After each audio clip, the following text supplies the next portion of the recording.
typically our ability to set really clear expectations for that to-be world around what the goals look like.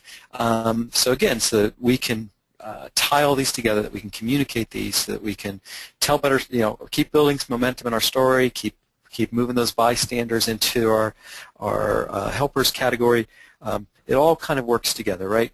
So we're going to be really clear, again, being able to articulate, what will success look like in the to-be state, and really have an understanding of, again, all those activities that need to be done right now to get to that to-be state. So, and there are some mechanisms upon when we set these expectations. We talked about, how do we know that we are starting to meet these goals, whether they're formal or informal, and how we know that people really have an understanding of what the clear expectations and measures are.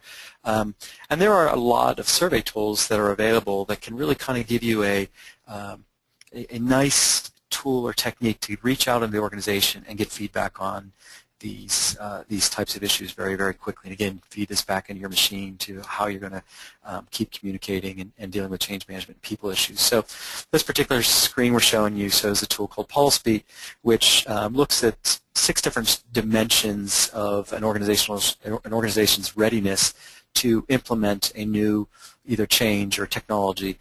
And what it does is it breaks those 6 dimensions up around how individuals feel the strategy is in place and aligned.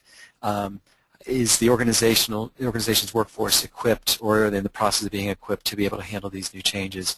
What's their feeling or thoughts around the support issue we've talked about earlier? Are we doing a good job coordinating and integrating throughout the different business functions to make sure that everybody's on board that should be? And are we able to measure reward and look for improvement in the organization as the system actually starts to get implemented?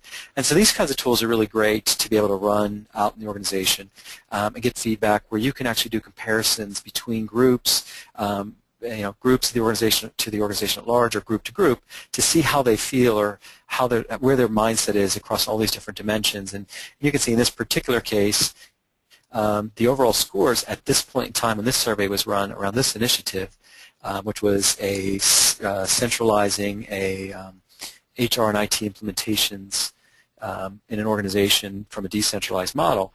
They weren't doing very good when we first initially did this pulse. In other words, the overall measurement was 2.8 on a 5-point scale of everybody feeling comfortable with the organization's readiness to deal with that change. So you want to look at ways that you can get this type of feedback and information, so again you can come up with mechanisms to deal with these people issues in whatever quadrant is the most lacking.